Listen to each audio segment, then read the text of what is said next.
أعوذ بالله من الشيطان الرجيم إن الله وملائكته يصلون على النبي يا أيها الذين آمنوا صلوا عليه وسلموا تسليما اللهم صل على سيدنا مولانا محمد عبدك ونبيك ورسولك النبي الأمي وعلى آله وصحبه وبارك وسلم صلاة وسلاما عليك يا رسول الله صلى الله عليه وسلم. اعوذ باللہ من الشیطان الرجیم ان الذین کفروا سواء علیہم انذرتہم ام لم تنذرہم لا یؤمنون ختم اللہ علی قلوبہم وعلی سمعہم وعلی ابصارہم غشاوۃ ولہم عذاب عظیم.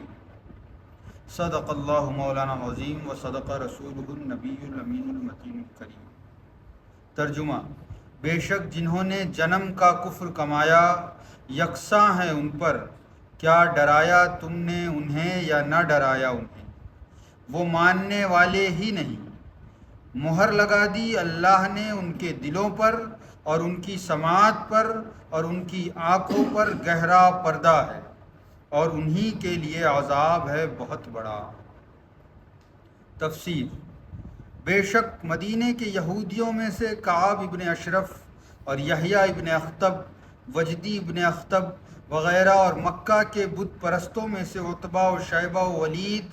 وغیرہ، غرض جنہوں نے بھی جنم کا کفر کمایا کہ کافر ہی جیے اور کافر ہی مریں، یکساں ہے ان پر کوئی حالت ہو. کیا ڈرایا تم نے انہیں یا نہ ڈرایا انہیں، خواہ اللہ کا ڈر انہیں سناؤ خواہ نہ سناؤ. تمہیں تو تبلیغ کا ثواب ملا لیکن وہ نفع پانے سے محروم ہی رہے کہ وہ ماننے والے ہی نہیں، ماننے کی اہلیت وہ کھو چکے ہیں اور سچائی قبول کرنے کی صلاحیت برباد کر چکے ہیں. ان کو سمجھ لو مہر لگا دی اللہ نے ان کے دلوں پر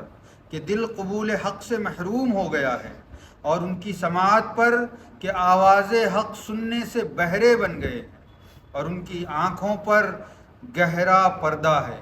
اندھوں کو حق سجھائی نہیں پڑتا، اور انہی جیسوں کے لیے خدا کا عذاب ہے، وہ بھی معمولی عذاب نہیں بلکہ بہت بڑا، جس کی سختی کا اندازہ نہیں کیا جا سکتا. اللہ رب العزت نے سب سے پہلے متقین کا ذکر فرمایا،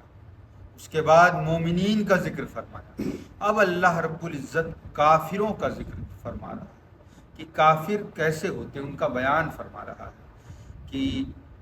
کس طرح کے کفار ہوتے ہیں اور کفار کے حالات کیسے ہیں اور ان کے لیے آخرت میں کیا رکھا ہے اللہ رب العزت. اللہ رب العزت ارشاد فرماتا ہے کہ بے شک وہ لوگ جو پیدا ہوئے اور اس کے بعد کفر کی حالت میں ہی رہے یہاں تک کہ انہیں موت آ گئی، یعنی جنم کا کفر کمایا کا مطلب یہ ہوتا ہے کہ ساری زندگی وہ کافر ہی رہے اور کافر ہی مر گئے، انہیں ایمان نصیب ہی نہیں ہوا. تو اللہ رب العزت فرماتا ہے جو اس طرح کے لوگ ہیں، اور ان میں کچھ کی تخصیص فرمائی اللہ رب العزت نے، جو کفار مکہ تھے، نبی کریم علیہ الصلاۃ والتسلیم کے سامنے موجود تھے اور بڑی الٹی سیدھی باتیں کیا کرتے تھے، نبی کریم علیہ الصلاۃ والتسلیم اور اصحاب رسول پر ظلم و ستم ڈھاتے تھے. اللہ رب العزت ان کے بارے میں ارشاد فرماتا ہے یہ وہ لوگ ہیں. بعض یہودیوں کا نام بھی حضور محدث اعظم ہند نے ذکر فرمایا کہ کعب ابن اشرف، یحییٰ ابن اخطب، وجدی ابن اخطب، یہ وہ لوگ ہیں، یہ وہ یہودی ہے جو جنم کے کافر ہیں. اللہ رب العزت کی جانب سے انہیں ہدایت ملنے ہی والی نہیں ہے. تو اے محبوب، آپ ان کے بارے میں غور و فکر کرنا، ان کے ایمان نہ لانے پر افسوس کرنا، غم کرنا یہ چھوڑ دیجیے، کیونکہ یہ ایسے بدبخت ہیں کہ اللہ رب العزت نے انہیں ہدایت سے محروم فرما دیا. اور ایک وہ یہودی جن کا ذکر کل آیا تھا کہ وہ نبی کریم علیہ الصلاۃ والتسلیم پر انہوں نے ایمان لایا، اور ان کے علاوہ یہ صرف یہ جو خاص باتیں اللہ رب العزت نے کل بیان کی کہ وہی لوگ کامیاب ہیں، اپنے رب کی جانب سے ہدایت یافتہ ہیں، تو صرف وہی لوگ نہیں ہیں، صرف یہ عبداللہ ابن سلام جیسے یہودی نہیں ہیں.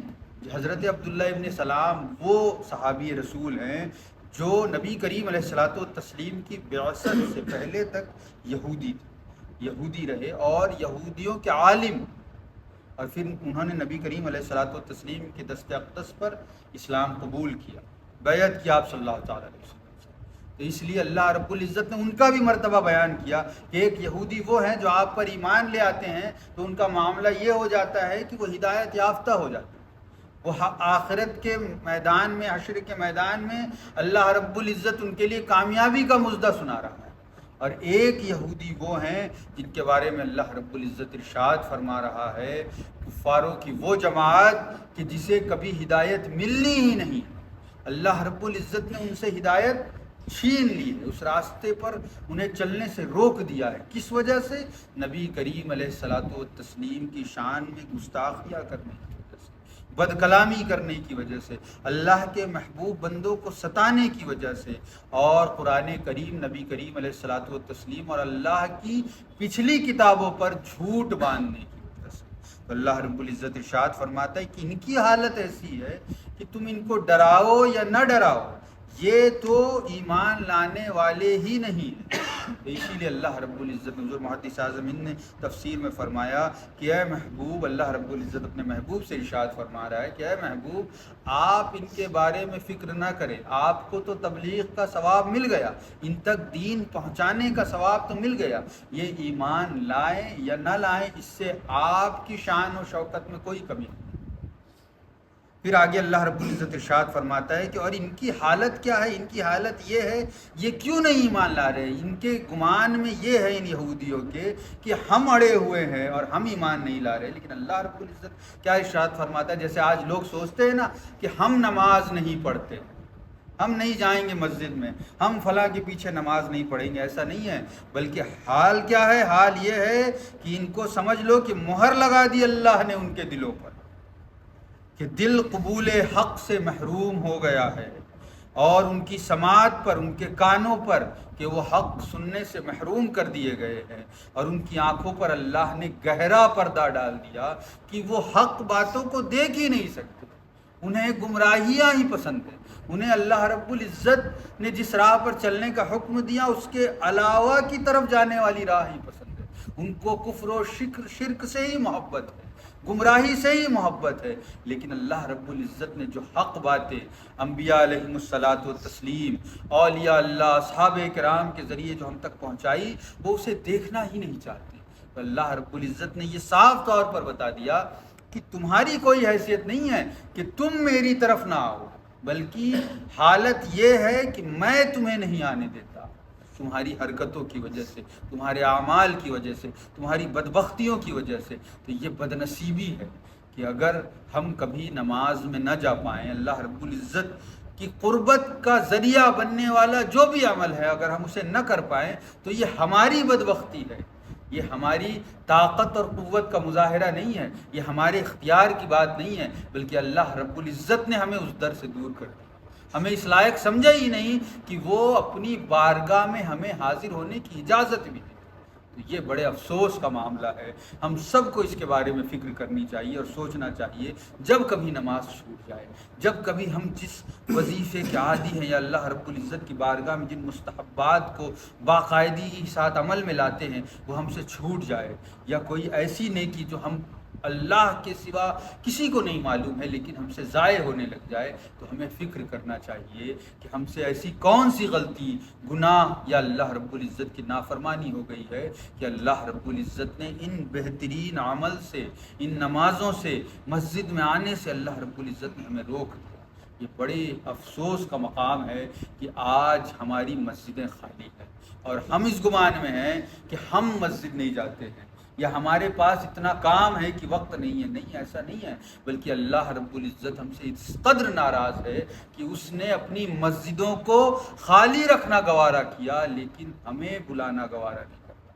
یہ بڑے افسوس کا معاملہ ہے، ہمیں فکر کرنی چاہیے کہ ہم ایسی غلطیوں سے باز آئیں اور اپنے رب کو راضی کریں اور اس کی بارگاہ میں حاضر ہونے کی کوشش کریں، زیادہ سے زیادہ اسے منائیں۔ کیونکہ کل قیامت کا دن جو قائم ہونے والا ہے، حساب و کتاب کا دن جو قائم ہونے والا ہے، فیصلے کا دن جو قائم ہونے والا ہے، اس دن کا مالک صرف اور صرف اللہ ہے۔